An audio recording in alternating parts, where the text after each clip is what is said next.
Good afternoon and welcome to part 3 of our Crowdfunding for Artists series. Today we're talking about connecting with your crowd and securing the support that you need to make your idea happen.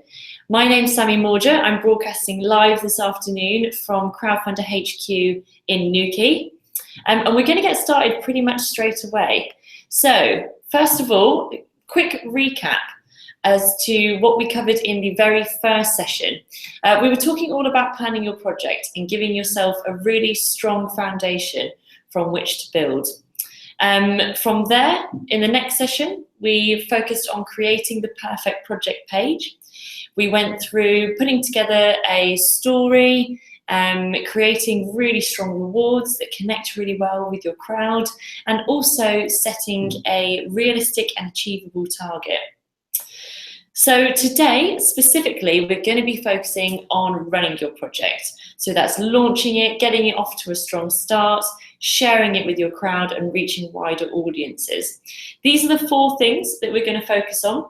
And it's definitely worth me mentioning at this point that we do have a guide to running your project, which you can download, work through and fill out to give you everything that you need to get set up for a really strong launch. So I definitely recommend that you download that and have a look through that if you haven't done already. You can find it in the link underneath this video on YouTube. You can also find it on the Eventbrite page that you originally signed up through. So it's there for you and for you to download. So we're going to start by looking at some of the fundamentals of running a crowdfunding project. There's 2 things here that people in the office probably hear me say all the time, and that's because they're absolutely relevant and true for pretty much every crowdfunding project. The first one, start from the middle and work your way out. What we're referring to here is we're referring to that communication with your crowd.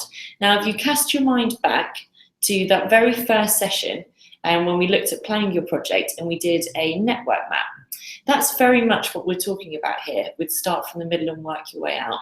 You start by talking to and sharing the project with those people closest to you, closest to the project, closest to your organisation. They're the people that we go to first. And then you slowly work your way out to those people a little bit less familiar with you and right the way out to those wider audiences who perhaps haven't even heard of you and what it is that you're doing ever before. The temptation for a lot of people when they first launch their project is they panic a little bit and think that they need to tell everyone in the world on day 1. Whereas in reality, it actually works much better if you slowly shift up through the gears. As your project starts to gain that momentum, it starts to get some support, it will start to look more credible, more attractive, and more popular.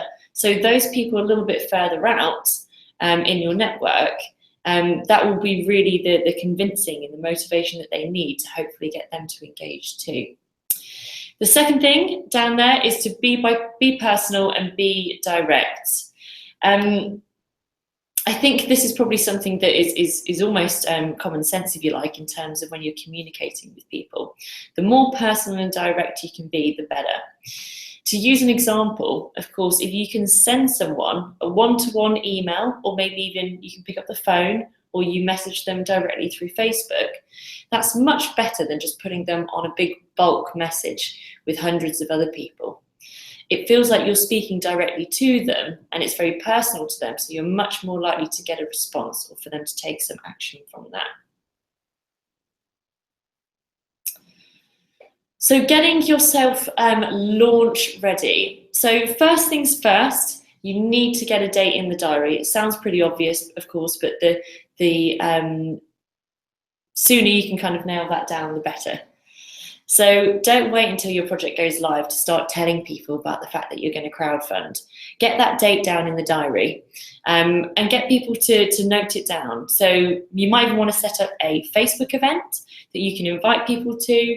The great thing about that, of course, if you set up a virtual event on Facebook, is not only will they get that notification at the time, but Facebook actually sends reminders, which is really fantastic. So people will have that little reminder that that thing's coming. Also, definitely prepare some images. So images are very much at the centre of what makes good communication and good messaging, something that's really engaging and is going to get people interested. So spending a little bit of time before you go live to check that you've got lots of good stuff that you can use, maybe on social media, maybe in emails, maybe even for things like press releases. That will mean that you'll find it much, much easier once you're live to get those messages out and get them going.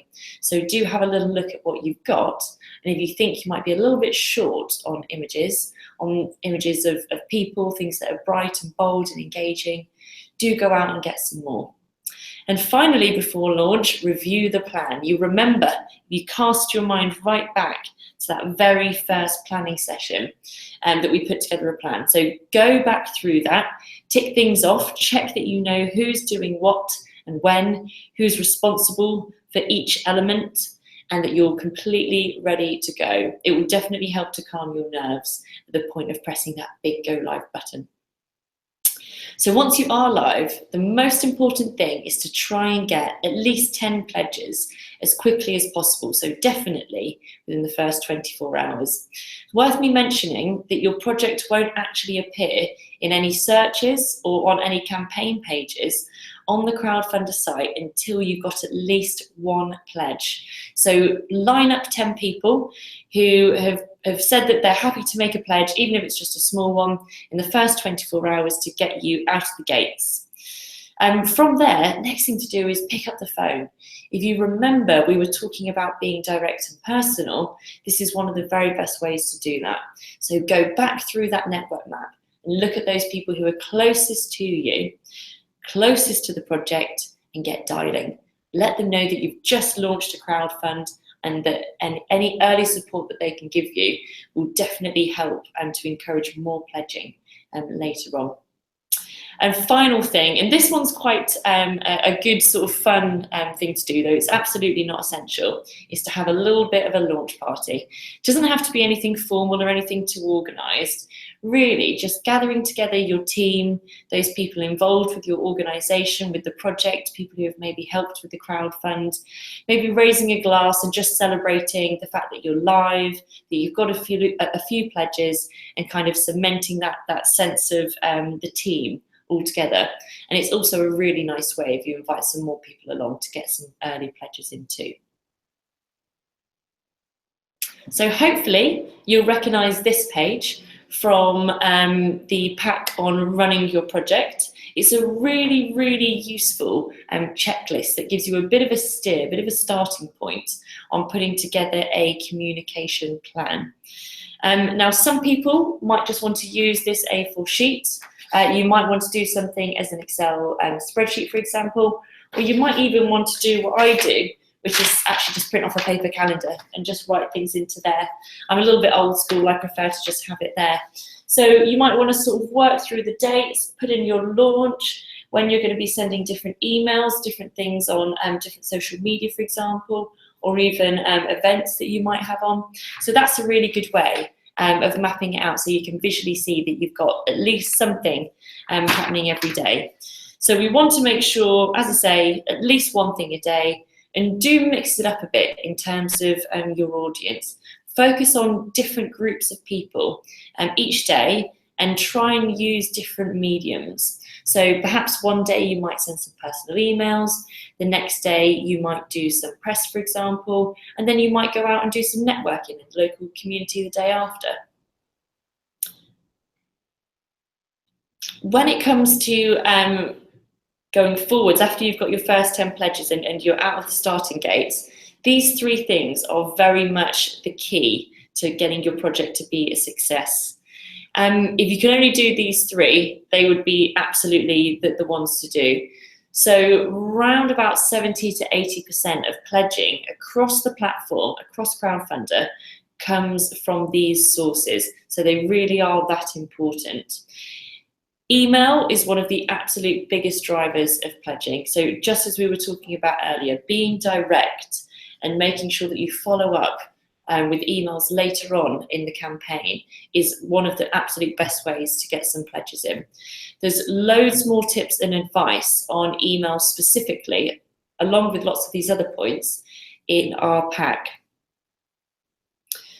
Next, of course, is social media, which we all know is a really great way of reaching a lot of people. Specifically here, I'm talking about Facebook. Facebook normally accounts for around about 30 to 40% of pledges on any given project. Twitter, of course, is great as well, particularly in reaching perhaps new people and raising a bit of awareness, but it doesn't generally convert to actual pledges as well as something like Facebook. Of course, there's other things like Instagram and LinkedIn that you might want to use if you have a particularly strong Instagram and great content, that could be a really good one for you. With LinkedIn, you can actually download a document straight from LinkedIn, which will give you the email address of all of your connections, so you can actually send an email to them outside of LinkedIn, which again, if that's relevant to your project, could be something definitely worth exploring. And last of all, make sure that your website is directing people, is directing traffic into the crowdfund for as long as it's live. So you want it to be right up there at the top of the website. You could even use the widget that you can find in your live project dashboard and embed that into your website. And make sure that you disable any other donate buttons that you might have on your website just while it's live. So in week 2, you might want to look at widening your crowd, so going out to some people outside of your initial networks. There's lots of different ways that you can do that, from contacting local press, perhaps going on local radio, putting up some posters, giving out flyers, maybe even reaching out to some bloggers, attending events, or even putting on events. Project updates, of course, is another really good one. If you're not familiar with how project updates works, it's something that you can do once you're logged in from your project page. You can send an update which goes directly to everyone who supported your project so far. But what it also does is it also appears publicly on that updates tab for any new people coming in and looking at your project page. So it's definitely something worth doing. Doing sort of 1 to maybe 2 at a push every week is a really good way to keep your backers engaged, make them feel very much part of the project, and to definitely show that there's lots of exciting developments and things happening. Do make sure that you use your project dashboard. Actually, on Crowdfunding, you have a really fantastic live project dashboard that gives you so much data and insight into what's happening on your project page. It tells you everything from which source is driving the most pledges, whether that's Facebook, email, or perhaps even a piece in the local newspaper. It tells you about which rewards are making you the most money, the different page views that you might be getting, and it also tells you things like your conversion rate, which is a really, really useful stat to keep track of how effective your project page is. So I'm not going to go into that in too much detail here, because you can see all of that once your project page is live. And do use that data to help you to make smart decisions on where your time, energy, and resource are best spent. So if you're looking at your dashboard and you can see that something that you've done worked really well, I'd say, fantastic, what can we do to replicate that and to get that kind of support again? Perhaps if something that you did didn't really drive much in terms of pledging, you can again see that from your dashboard, and you can perhaps think about what you might want to tweak or change or do slightly differently. So hopefully by now you are ready to launch. You can schedule your project to go live at a time in the future by pressing the Go Live button, or it can launch right there and then if you're ready to do that. Don't forget that you can apply for up to £20,000 for your project from our partners, and you can do that via www.crowdfunder.co.uk/artists. From there, you can see the application form that you can fill out. You can see the full criteria just to double check if your project is eligible. And it's a good idea to do that just before your project launches. If you need any help in the meantime, there's a couple of ways you can get in touch with us. You can reach me personally. I'm at Sammy Morger on Twitter. That is the Twitter handle up there for you. Or you can shoot us an email over to support@crowdfunder.co.uk, and we'll be more than happy to answer any questions that you might have. So our next session is going to be on Thursday, the 4th of May at 5 p.m. It's actually going to be a live Q&A session. So if you have any questions at all about your project specifically, about crowdfunding or crowdfunder, or about the artist campaign, definitely join us for that session and you can get answers to your questions very, very quickly. So I hope you found this session useful and you now have a bit of a better idea about how to launch your project with a bang.